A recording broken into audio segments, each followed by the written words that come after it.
és most egy kicsit elkanyarodunk a piától, a drogok irányába, elkezdenek fiatal házaspárok akár együtt kokainozni. Férfi-nő.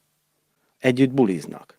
Együtt szívnak, füveznek. Nagyon gyakori jelenség ma már. Hát az együttbulizás, ez egy külön kategória. Igen, de hogy együtt elkezdenek drogozni, a fiú meg a lány.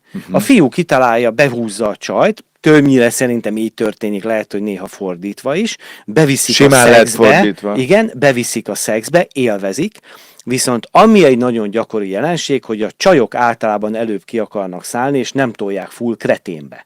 Hogy neked erre van tapasztalat. Rengeteg ilyen ügyfel van, aki arról számol be, hogy elkezdtük a csajommal, ő egy idő után mondta, hogy figyelj, szívem, ez sok, nekem ennyi nem kell. Elég nekem havonta egy. De a csávó full kreténbe nyomja, ő minden nap szívni akar, még akarja fokozni, és akkor jön be az a dolog, hogy azt mondom, hogy oké, figyelj, drágám, nekem ebből elegem van, ez sok, amit te csinálsz, az már sok, és erre mondja a drogos férj, vagy társ, hogy figyelj már, együtt kezdtük el. Miért lenne ez gáz? Jó ez így.